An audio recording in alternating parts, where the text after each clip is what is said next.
Derby County face up against Burnley this evening, and they have a host of injury woes as they come into this fixture. There's a range of players who are out for the rest of the season. There's a couple who are 50-50 to be involved, and there's a latest update on the fitness of Ben Osborne. Now, obviously, Derby County play at Pride Park Stadium tonight in what is going to be a massive fixture. Now, Callum Elder missed out on the game versus Swansea City, but is he in line for a return? The massive question that will be on the lips of Derby County fans.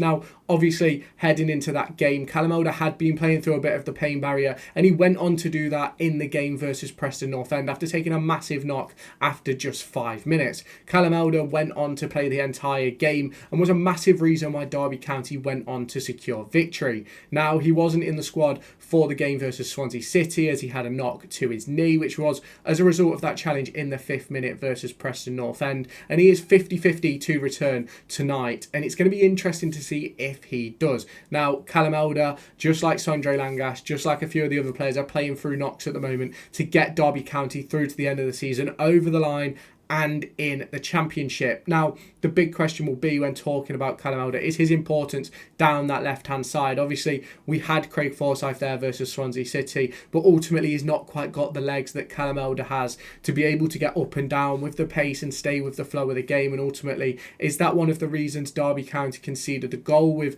Craig Forsyth not quite being able to get back in on occasion, sometimes being a little bit too high and or sometimes being a little bit too deep in the attacking or defensive circumstances. And obviously, having Callum Elder back will be a massive improvement in that left wing back position. It also means that Langas can sit this one out, putting Forsyth back in that left centre back position. Now, obviously, Callum Elder, the conversation that came from the press conference was that he trained on Friday. We'll have to see how he is tomorrow, and I do think that if he feels okay to play, I think he'll start, and I think he'll play 90 minutes. Callum Elder has been phenomenal under John Eustace, especially in the last 3 or 4 games. Obviously, we've won all 4 of them that he played in, so it's going to be interesting to see how that develops. Now, obviously, you will have seen Kayden Jackson go off the pitch after about 89 minutes for Derby County in that game versus Swansea City, after being tackled by Joe Allen in what was going to be what I think Kayden Jackson would have scored had Allen not made that tackle, but it resulted in Kayden Jackson getting injured and being substituted for Lennon Wilden for the final 5 or 6 minutes of that Championship fixture. Now, we have no fitness update on Kayden Jackson, which is obviously disappointing. Does it mean he's not available? Who knows? We had no update on Callum Elder heading into the game versus Swansea City, and obviously Elder was not involved. So it's one of those where it could be a situation where Kayden Jackson isn't involved. It could be a situation where he's fit and they're just sort of erring on the side of caution not to mention him, so that no one really knows what to expect. And for me, I thought Kayden Jackson worked really hard against Swansea, and I'm not saying I don't think he had a great performance, but I thought he worked hard. I thought he ran his bollocks off, to be completely honest, and I did feel like he pushed Derby County and used his pace and power on occasion. Now, ultimately, I don't think he's good enough to be a starting striker in this division. I don't ultimately think that he is a striker in the first place. I think it's one of those situations where Derby County have been forced into this 3-5-2 formation because we've got no form in our wide players. Mendes Lang, Kayden Jackson, etc. Blackett Taylor's injured, Ward's injured, Kmart Roof's injured, which ultimately mean we can't then go into a 4-3-3 or a 4-4-2 or anything like that and sort of have the right sort of quality in those wide positions, which mean that Derby County are obviously having to play a bit more narrow, which is why there's so much importance on Callum Elder being back fit and keeping Kane Wilson fit. Now, obviously, Jerry Yates will return tomorrow after being ineligible versus Swansea, so I do expect that whatever is going to happen with Kayden Jackson, I think he'll be on the bench if he's fit. If he's not, he'll be out of the squad, obviously, which will obviously then probably keep Lennon Wilden within the squad. Now, obviously, the next big talking point that came out of John Eustace's press conference is Ben Osborne's future. Now, Ben Osborne has been out for, the last 4-5 weeks, and he's now anticipated to be back on the grass next week with the squad, which will obviously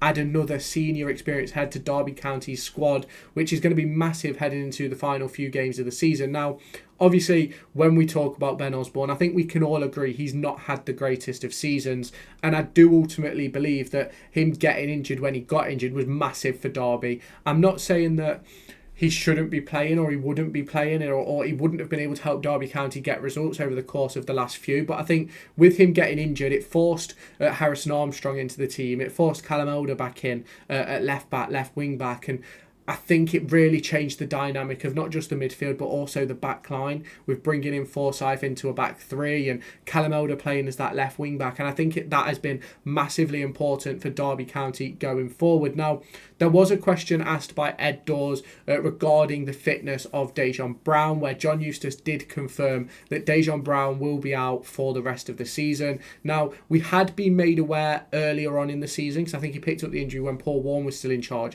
that injury was going to be a 6 to 8 week one. Now, it's obviously been 6 to 8 weeks since then, and obviously Paul Warne was erring more on the side of positivity than what John Eustace is willing to do. And if I'm completely honest with you, I'm glad, because keeping Dejon Brown out of the limelight right now I think is really important. Obviously having an extra striker option would be brilliant, but ultimately then you're heaping on tons and tons of pressure on a kid who has a massive future for Derby County. And for me, if he's going to rush himself back, it's just not worth it. We need to make sure that he's back. When he's back, he's fit, available and ready to go. And I think next season, whether in League One or the Championship, the important thing for Dejon Brown is that he's at a team where he's going to start. And I do think it may result in a League One loan or maybe a lower end Championship loan next season. I don't quite think that he's going to be in the plans of John Eustace, but obviously John Eustace hasn't yet actually seen him train. So it's one of those circumstances which is going to take a long time until we actually really understand where it's going to.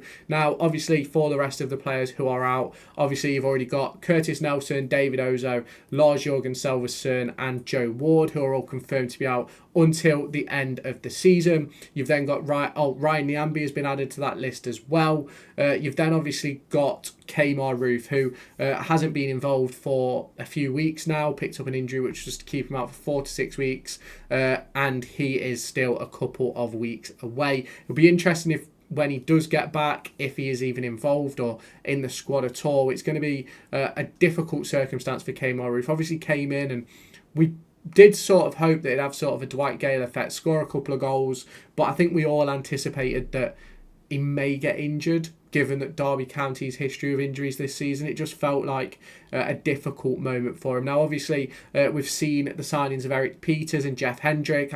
In my personal opinion, I do believe that fitness must be an issue for those two, because I'm not quite sure why Peters didn't play left wing back on the weekend, or even in left centre back, and to sort of save Sondre Langas. So I'm guessing for Eric Peters it was a fitness issue. And then obviously for Jeff Hendrick, he's been at the club now, 6 weeks?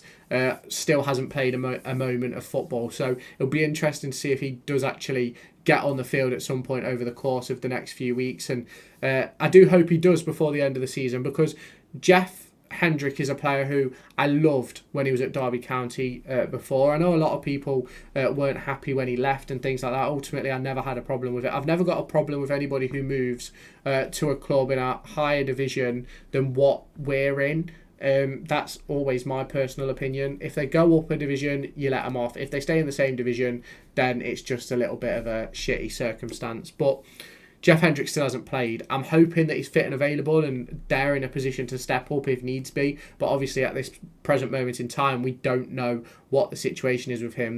Because for me, there's no reason why he couldn't have got on versus Preston. There's no reason why he couldn't have got on maybe versus Swansea City as well. But obviously we'll have to wait and see how that one develops. But if you have not done so already, make sure you hit that subscribe button down below. Turn on that notification bell as well. Hit the like button as well to help push this video to brand new audiences. And I'll catch you in my next video, which will be out later on tonight, really late after the Burnley fixture, where you'll see my matchday vlog of Derby County versus Burnley.